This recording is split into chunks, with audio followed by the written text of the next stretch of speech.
देखिए, ये कोर्ट का मामला है वैसे तो, लेकिन नहीं है। और इस देश के अंदर कहीं ना कहीं जब भी दंगा या फसाद होता है, कहीं ना कहीं धार्मिक भावनाओं की वजह से ये एक वास्तविकता है कि कन्हैयालाल की मृत्यु हुई है। लेकिन यशस्वी योगी जी आदित्यनाथ मुख्यमंत्री हैं, जिनकी छवि एक कट्टर हिंदू की छवि है। मैं आपको दो धार्मिक भावनाएं इस देश में हर व्यक्ति की बड़ी है, चाहे वो मुस्लिम समाज का हो, चाहे वो हिंदू समाज का हो, किसी भी समाज का व्यक्ति हो, उसकी धार्मिक भावनाएं बड़ी भावना होता है। अब कोर्ट ने क्या सोचकर इस पर रोक लगाई है वो तो कोर्ट का विवेक है, लेकिन नमस्कार, आप देख रहे हैं राजनीतिक मंच न्यूज़ में। आपके सन्नी प्रजापति।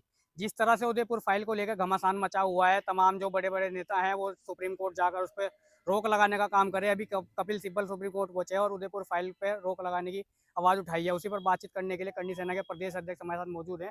आइए इनसे बातचीत करते हैं। सर, जिस तरह से कपिल सिब्बल सुप्रीम कोर्ट गए, उदयपुर फाइल रिलीज होनी थी, उस पर रोक लगवा दी। देखिए, ये कोर्ट का मामला है वैसे तो, लेकिन धार्मिक भावनाएं इस देश में हर व्यक्ति की बड़ी है, चाहे वो मुस्लिम समाज का हो, चाहे वो हिंदू समाज का हो, किसी भी समाज का व्यक्ति हो, उसकी धार्मिक भावनाएं बड़ी भावनाएं हैं।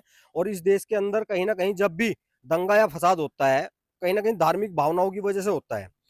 अब कोर्ट ने क्या सोचकर इस पर रोक लगाई है वो तो कोर्ट का विवेक है, लेकिन ये एक वास्तविकता है कि कन्हैयालाल की मृत्यु हुई है। लेकिन कहीं ना कहीं कोर्ट के दिमाग में जरूर ये चीज होगी, क्योंकि जो फिल्मी दुनिया है ये तो दिखाने के लिए कन्हैयालाल मारा गया, ये तो उसमें चिकनी चूपड़ी बातें लगाएगा जिससे कि लोग शायद देखने के लिए हमें दो संप्रदायों के बीच में एक बड़ी दूरी बनाने के लिए उस फिल्म को दिखाया गया होगा। कहीं ना कहीं ये चीजें उन्होंने, देखिए, कोर्ट ने कहीं ना कहीं कुछ चीजें मांगी होंगी, कुछ ना कुछ आधार रहा होगा, तब जाकर उन्होंने इस पर रोक लगाई। लेकिन मेरा कहने का मतलब ये है कि जो फिल्मी दुनिया है ये चीज को बढ़ाया चढ़ाया दिखावा है। जैसे कि आपसे पहले पुरानी जो हिंदी फिल्में हैं, उनमें जैसे आप ठाकुर साहब का करेक्टर देखते थे कि भाई ठाकुर साहब आए, घोड़े पाए, लोगों को पीटा, किसी की जमीन कब्जा ली। अरे भाई, जब ठाकुर साहब पे 1,000 बीघा जमीन है, वो किसी की जमीन क्यों कब्जाएंगे?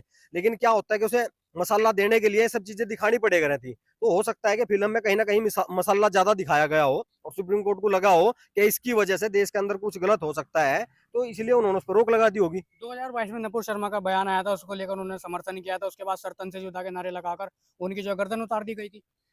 देखिए, सरतन से जुदा एक व्यक्ति खराब हो सका है, वो चाहे किसी भी समाज का सारा समाज गलत नहीं हो सकता है। ऐसा नहीं है कि मुस्लिम समाज में सभी लोग गलत हो सके कि कुछ लोगों की मानसिकता इस तरीके की रही हो, क्योंकि जो पढ़ाई है ना, देखिए, उसकी पढ़ाई और उसकी परवरिश ही बच्चे को ना ऐसा बनाती है, या तो वो उसे देश प्रेमी बनावेगी, या उसे देशभक्त बनावेगी, या उसे देश विरोधी बनावेगी। तो बहुत सारे लोग गलत भी हो सके और बहुत सारे लोग सही भी हो सके, लेकिन कहीं ना कहीं बदलाव है। अगर आज आप इस चीज को, स्थिति को देखोगे, राजनीतिक लोगों में एक विचारधारा है कि भाई मुस्लिम वोट हमें मिलती है, हिंदू वोट इन्हें मिलती है। तो एक व्यक्ति को जैसे मुस्लिम की वोट मिल रही और मुस्लिम ने कुछ गलत कर दिया, तो वो गलत नहीं कहने का कि इसने गलत कर दिया, क्योंकि उसे पता है इसकी वोट मिल रही है। अगर किसी ने हिंदू ने गलत कर दिया, उसे पता है कि हिंदू की वोट मिल रही है, वो कहने के नहीं इसने गलत कर दी।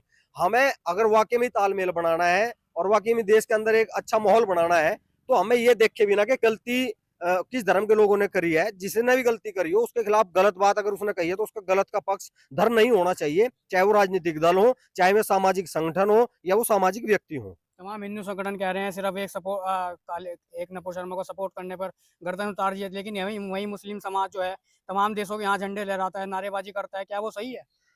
देखिए, उत्तर प्रदेश में खड़े हैं हमारा आप लोग, भारतीय जनता पार्टी की सरकार है, और प्रदेश में यशस्वी योगी जी आदित्यनाथ मुख्यमंत्री हैं, जिनकी छवि एक कट्टर हिंदू की छवि है। मैं आपको दो उदाहरण दे रहा। मेरठ के अंदर दो हिंदू संगठन चलाते थे, एक लड़का त्यागियों का था, एक लड़का गुज्जर बिरादरी का था। दोनों हिंदुत्व के लिए काम करते थे।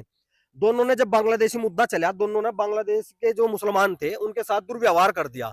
अब दुर्व्यवहार का मतलब क्या था कि मार पिटाई कर दी, और मार पिटाई की जो धाराएं लगती है वे धाराएं लगा के उन लड़कों के खिलाफ कानूनी कार्रवाई करनी चाहिए थी।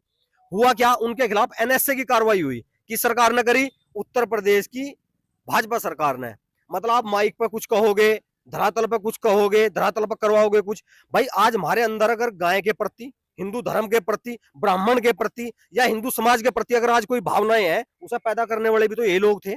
और आज उसी सरकार में उसी विचारधारा के लोग, अगर आज कोई किसी मुस्लिम को पीट रहा, और वो भी बांग्लादेशी बताएगा पीट रहा, उसके खिलाफ आप एनएसए की कार्रवाई कर रहे, तो आपकी विचारधारा क्या है, आपके क्रियाकलाप क्या है, आप क्या करना चाह रहे और क्या करना दिखाना चाह रहे, वो सब आपके सामने है। इसलिए उन युवाओं को इन चीजों से बचना चाहिए जिनका इस्तेमाल सरकारें अपने मकसद के लिए करती हैं। कपिल सिब्बल हैं, कभी राम मंदिर के विरोध में खड़े हो जाते हैं, कभी इस फिल्म के विरोध में खड़े हो जाते हैं, लेकिन अपने लोगों का समर्थन करते हैं वो लोग। देखिए, कपिल सिब्बल शायद मुसलमान तो है नहीं, हिंदू होंगे मेरे ख्याल से, लेकिन मैंने आपको बताया ना, वो हिंदू है, लेकिन उनकी विचारधारा किस पार्टी के साथ जुड़ रही, उस पार्टी को कौन लोग सपोर्ट करते हैं, कौन सा वोट देगा है। तो कपिल सिब्बल की विचारधारा अपनी विचारधारा नहीं है, आप समझो इस चीज को। अगर उसे सांसद या विधायक या उसे कुछ बनना है, उसे अपनी सरकार लानी है, तो उसे उन लोगों का समर्थन गलत बात पर भी करना पड़ेगा जिसको उसे वोट चाहिए।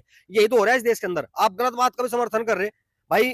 थोड़े दिन तक आप कपिल सिब्बल को भाजपा में भेज दो तो उनकी विचारधारा बदल जाएगी ऑटोमेटिक। बहुत सारे लोगों की बदली, जो लोग पहले समाजवादी में थे वो छोड़कर भाजपा में चले गए, तो आज उनकी विचारधारा, आज उनके भाषण सुन लो आप। जो लोग कभी भाजपा में थे अगर वो समाजवादी में चले गए, तो आप उन नेता की कोई विचारधारा नहीं है। नेता केवल अपने मकसद के लिए लोगों को भड़काते हैं, अपने मकसद के लिए, अपने राजनीतिक कैरियर के लिए लोगों को उकसाते हैं, और यही उनकी एक विचारधारा है कि उन्हें किस तरीके से मंत्री, विधायक और सांसद बनना है। इसके अलावा उनकी कोई विचारधारा नहीं है। सावन का